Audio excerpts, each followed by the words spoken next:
nom du Père et du Fils et du Saint-Esprit. Amen. Grande joie d'être là avec toi en ce jeudi 11 juillet. Jeudi, c'est toujours une journée dédiée à l'Eucharistie, à des prières pour les vocations. Une journée de communion et d'unité pour notre Église. Et aujourd'hui, nous célébrons Saint Benoît abbé. Benoît naquit à Norcia. Après avoir étudié à Rome, il se retira dans une grotte de Subiaco, ne préférant rien à l'amour de Dieu. Les disciples vinrent à lui, mais au bout d'un certain temps, Benoît dut quitter Subiaco et il s'établit avec eux au mont Cassin.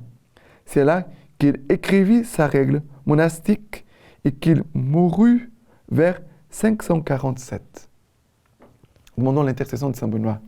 La première lecture d'aujourd'hui, c'est Osée chapitre 11, à partir du verset 1. Quand Israël était jeune, je l'aimais. Et d'Égypte, j'ai appelé mon fils. Mais plus on les appelait, plus ils s'écartaient. Au Baal, ils sacrifiaient. Aux idoles, ils brûlaient de l'encens. Et moi, j'avais appris à marcher à Éphraïm. Je le prenais par les bras. Et ils n'ont pas compris que je prenais soin d'eux. Je les menais avec des attaches humaines, avec des liens d'amour. J'étais pour eux comme ceux qui soulèvent un nourrisson contre leur joue. Je m'inclinais vers lui et les faisais manger. Comme t'abandonnerai-je, Éphraïm? Je te livrerai-je, Israël? Comment te traiterai-je comme Adama? Te rendrai-je semblable à Séboïm? Mon cœur en moi est bouleversé. Toutes mes entrailles frémissent. Je ne donnerai pas cours à l'ardeur de ma colère. Je ne détruirai pas à nouveau Éphraïm, car je suis Dieu et non pas homme. Au milieu de toi, je suis le Saint, et je ne viendrai pas avec fureur. Alors, le Seigneur nous dit,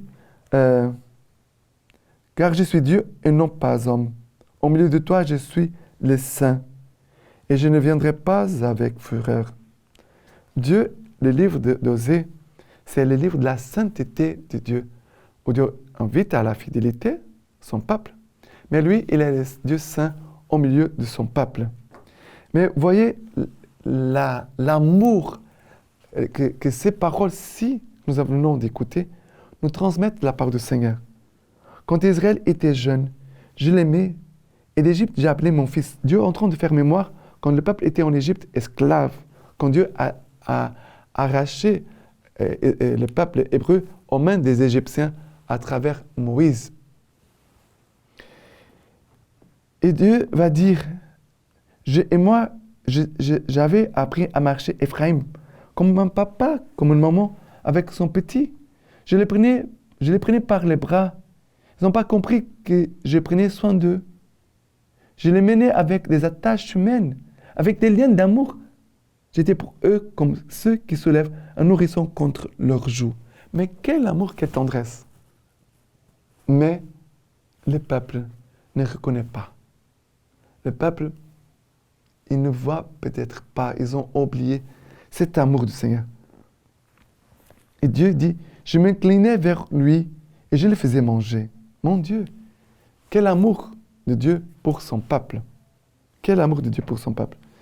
Et après, nous voyons, Dieu dit, comment t'abandonnerai-je, Éphraïm? Te livrerai-je, Israël? Dieu dit, même si tu es infidèle, moi je ne peux pas t'abandonner. Dieu, il est fidèle à son mariage, à son alliance avec nous. Et après Dieu qui nous dit, mon cœur en moi est bouleversé, toutes mes entrailles frémissent.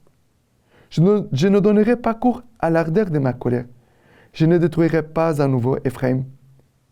Ça veut dire Dieu, même s'il est blessé, très blessé, à cause de nos péchés, de notre infidélité, Dieu dit, je ne pourrai pas détruire mon peuple, car je suis Dieu et non pas homme. Au milieu de toi, je suis le Saint, et je ne viendrai pas avec fureur.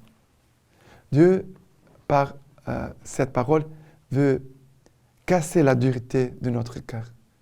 Dieu veut vraiment notre conversion, par l'amour. Dieu, ici, veut nous attirer à lui, veut vraiment séduire notre cœur en écoutant son amour, sa tendresse pour chacun de nous. Que notre cœur puisse craquer, que notre cœur puisse s'ouvrir à cet amour de Dieu. Le psaume d'aujourd'hui, c'est le psaume 80, qui nous dit ceci. Pasteur d'Israël, écoute, toi qui mènes Joseph comme un troupeau, toi qui sièges sur les chérubins resplendis, devant Ephraim, Benjamin et Manassé, réveille ta vaillance et viens à notre secours. Après le verset 15, nous dit ceci. Visite cette vigne, protège-la.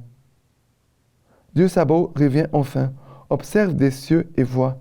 Visite cette vigne, protège-la, celle que ta droite a plantée. Alors, le psaume ici nous dit, c'est le peuple qui appelle Dieu. Reviens, Seigneur, viens, observe des cieux et vois, descends vers nous.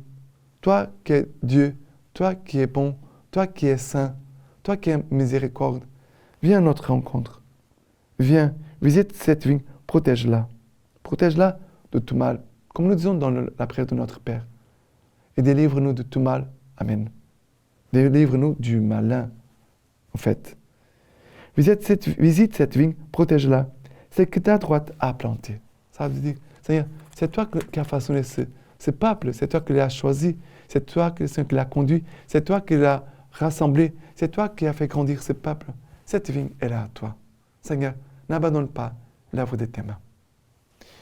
Et après l'évangile, c'est Matthieu chapitre 10. Matthieu chapitre 10, à partir du verset 7. Chemin faisant, proclamez que le royaume des cieux est tout proche. Guérissez les malades, ressuscitez les morts, purifiez les lépreux, expulsez les démons. Vous avez reçu gratuitement, donnez gratuitement. Ne vous procurez ni or, ni argent, ni menu monnaie pour vos ceintures, ni besace pour la route, ni de tunique, ni sandales, ni bâtons, car l'ouvrier mérite sa nourriture. En quelque ville ou village que vous entriez, faites-vous indiquer quelqu'un d'honorable, et demeurez-y jusqu'à ce que vous partiez. En entrant dans la maison, saluez-la. Si cette maison en est digne, que votre paix vienne sur elle. Si elle ne l'est pas, que votre paix vous soit retournée. Et si quelqu'un ne vous accueille pas et n'écoute pas vos paroles, sortez de cette maison ou de cette ville et secouez la poussière de vos pieds. En vérité, je vous l'ai dit, au jour du jugement, il y aura moins de rigueur pour les pays de Sodome et de Gomorrhe que pour cette ville-là. Alors, ici, c'est la suite de l'évangile d'hier, le choix des 12 apôtres. C'est la mission. Ici, c'est la mission. C'est-à-dire, on voit ces apôtres sans argent, sans argent, sans besace, sans de tunique, ni bâton, ni sandales. Jésus envoie ses ouvriers, ses apôtres, sans aucun appui. Voilà. L'unique appui qu'ils ont, c'est la présence de Jésus au milieu d'eux. Jésus envoie 2 par 2. Ça veut dire que Jésus, ça veut dire donne la place à l'Esprit Saint entre nous. La communion. C'est à partir de la communion qu'on peut évangéliser. C'est notre communion qui évangélise. C'est la présence de l'Esprit Saint entre nous, que nous appelons communion, qui va agir, qui va inspirer, qui va conduire les apôtres dans tout ce ils vont vivre. Mais ici dit une phrase, vous avez reçu gratuitement, donnez gratuitement. Ici, c'est donner gratuitement ce que tu as reçu de la part du Seigneur. Et ici, on pourrait dire, voilà, tous les biens temporels, matériels que j'ai, c'est un cadeau de la part du Seigneur. Mais il a aussi les biens spirituels. Et là, de sortes de biens. Et c'est ces biens-là qu'on doit donner, qu'on doit partager aux autres. D'accord? Mais que vraiment, le Seigneur nous aide vraiment à aller pour proclamer la paix. Entrons, si cette maison, on est digne que votre paix vienne sur elle. Jésus envoie pour apporter la paix dans les maisons. La paix, c'est la présence du Christ au milieu de nous. Voilà, notre mission, c'est apporter le Christ, que le Christ puisse être proclamé, la parole puisse être proclamée dans les maisons pour qu'en écoutant la parole, le Christ y habite. Et si le Christ habite dans cette maison, il a la paix du Christ qui règne dans cet endroit. D'accord? Et la lecture patristique d'aujourd'hui de Saint Benoît Abbé. Il dit ceci. Avant tout, demande à Dieu, par une très instante prière, qu'il mène à bonne fin tout bien que tu entreprends. Ainsi, celui qui a déjà daigné nous admettre au nombre de ses enfants n'aura pas sujet, un jour, de s'affliger de notre mauvaise conduite.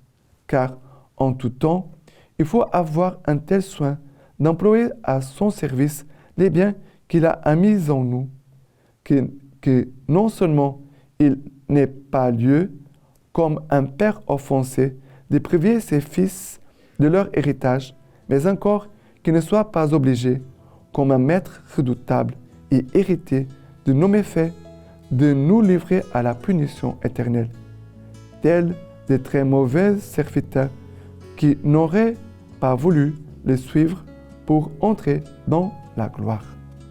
Maintenant, je vous laisse la bénédiction par les mains toutes pures de la Vierge Marie. Que Dieu Tout-Puissant vous bénisse et vous garde, le Père, le Fils et le Saint-Esprit. Amen.